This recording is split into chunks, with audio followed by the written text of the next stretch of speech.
특검은 이제 미리 결론을 정해 놓았기 때문에 인용 결정서는 심사 결정서는 인용만 만들었다라는 취지로 주장을 하고 있습니다. 명백한 사실과 다른 내용입니다. 법을 왜곡한 겁니다. 오른쪽 먼저 보시겠습니다. 심사 결정서에 두 가지가 있습니다. 기각을 내용하는 아래쪽에 있는 기각을 내용하는 최종 1버전이 있고요. 두 번째 인용하는 내용의 최종 2버전이 있습니다. 둘 다 언제 생성되냐면 최종 1버전은 07시 59분경에 그러니까 기각 최종 버전은 07시 59분경에 만들어졌고 인용 버전은 08시 03분경에 만들어졌습니다. 실제로 나간 내용과 똑같은 양식과 똑같은 형식을 갖고 있습니다. 즉 담당자는 미리 결정이 나올 것을 대비한 것이 아니라 어떤 결정이 나오든 간에 빨리 절차를 진행하기 위해서 둘 다 작성해 놓은 것입니다. 이걸 가지고 인용을 먼저 전제로 작성했다고 한 것은 심각한 사실과 다른 주장입니다. 그 다음에 심사계획안은 뭐 절차 기재니까 당연히 작성돼야 하는 문서에 불과하고요. 왼쪽에 심의 자료를 잠깐 보겠습니다. 심의 자료에는 개요, 출국 금지 등 경과, 대상자의 이의 신청 의견, 출국 금지 요청 기간 의견, 그리고 출국금지 심의위원회 심의 시 고려사항, 그 고려사항에는 관련 법령, 관련 판례, 관련 현황이 기재되어 있습니다. 자꾸 이 심의 안건 내용을 가지고 뭐 유리한 쪽으로 작성됐다고 하는데요. 그렇지 않습니다. 여기에는 사실만 기재되어 있습니다. 공수처 내용 전부 기재되어 있고요. 공수처에 확인한 내용도 그대로 기재되어 있습니다. 오죽하면 담당자가 이렇게 기재합니다. 해외 도피 가능성에 대한 공수처의 의견은 없었어. 아까 보셨겠지만 의견 회신에 해외 도피 가능성에 대한 의견이 없었기 때문에 이렇게 기재한 것입니다. 심의를 위해서 당연히 작성되어야 하는 문서인데 거기에는 사실만 기재되어 있는 겁니다. 최종적인 결론을 말씀드리겠습니다. 공수처는 이의신청이 접수되면 법무부는 이의신청이 접수되면 기각 또는 인용 여부를 반드시 판단해야 합니다. 법에는 15일 이내에 또는 추가한 경우에 15일 추가해서 15일 이내에 판단할 것을 의무화하고 있습니다. 그러면 이의 신청에 대한 심사는 절차와 규정, 판례 등 요건에 따라 판단되어야 합니다. 정치적 판단 절대 개입해서는 안 됩니다. 그것 자체가 잘못된 겁니다. 그때 기준은 혐의 사실에 대한 경종이나 입증 정도, 연령과 직업, 소환 가능성, 해외 도주 가능성 등이 될 것이고 이때는 공익 목적과 기본권 제한에 대한 불이익을 비교 형량해야 합니다. 이의 신청 접수 전에 출입국 담당 직원들은 심의위원회를 통해 결정되어야 함을 논의했습니다. 이의 신청 접수 후에는 이재유의 건의에 의해 심의위원회가 개최되었습니다. 이재유가 그리고 날짜를 정하였습니다. 공수처의 수사 전후 상황을 고려하면 혐의 사실에 대한 입증이 없는 상태입니다. 솔직히 소환 준비조차도 안 돼서 1년 6개월 동안 소환도 못한 상황입니다. 그 다음에 이종섭은 전직 장관입니다. 가족 모두 국내에 거주하고 있었고요. 호주 대사라는 공적 신분으로 지금 해외로 나간 것입니다. 아까 김정도와 이재유가 얘기한 것처럼 너무 공개되어 있고 특정되어 있습니다. 정보기관까지 있어서 다 파악할 수 있는 상황이죠. 즉 국내에서 잠적하는 경우보다 소환 통보 및 소환 가능성은 훨씬 높습니다. 출국 금지가 존재하는 이유가 소환 통보와 소환 가능성을 보장하기 위해서인데 그것에 대해서 충분히 훨씬 더 높은 정도로 소환 가능성이 높다는 것입니다.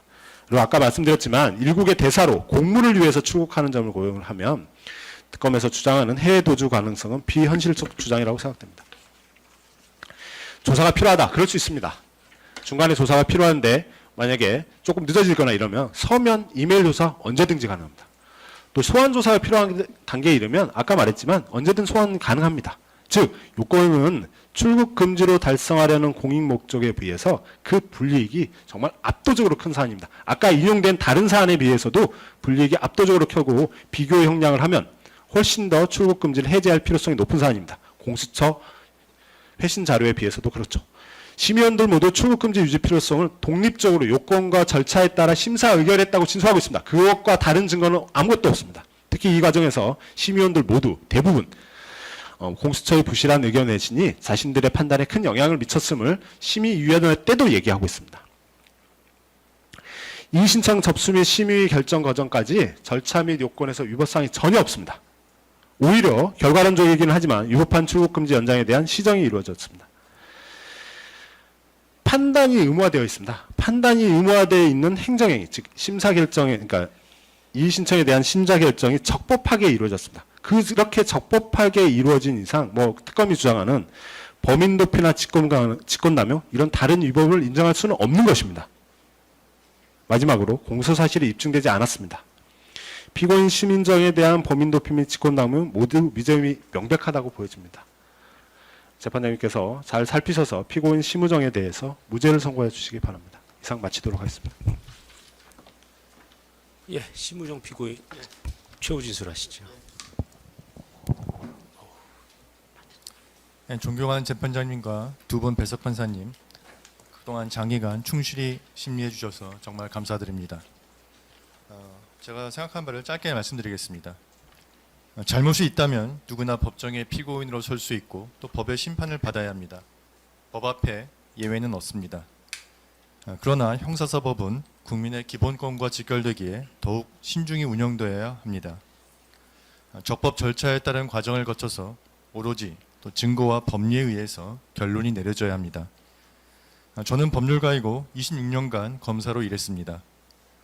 비록 제 사건이지만 본건 기소는 수사 절차, 또 증거 판단, 법리 해석 등 도저히 납득하기 어려운 부분이 많이 있습니다. 법무부는 출국 금지에 대하여 이의 신청이 들어오면 기각이든 인용이든 반드시 결정을 하여야 합니다. 법무부의 출국 금지 해제는 절차와 내용, 어떠한 면에서도 위법한 점이 없고 규정에 따른 적법한 결정이었습니다. 이러한 결정이 범인 도피나 직권 남용으로 해석될 수는 없다고 생각합니다. 또 그 과정에서 제가 어떠한 지시나 영향력을 행사한 사실도 없습니다. 자세한 내용은 변호인이 충분히 말씀드렸기 때문에 변호인 의견서로 가름하겠습니다. 존경하는 재판장님께서 증거와 법리에 따라서 현명하게 판단해 주시기를 간곡히 요청드립니다. 감사합니다.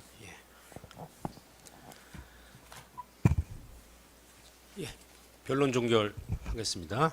변론을 종결하고 판결 선고는 9월 11일 오후 2시 서관 103호 법정에서 하겠습니다.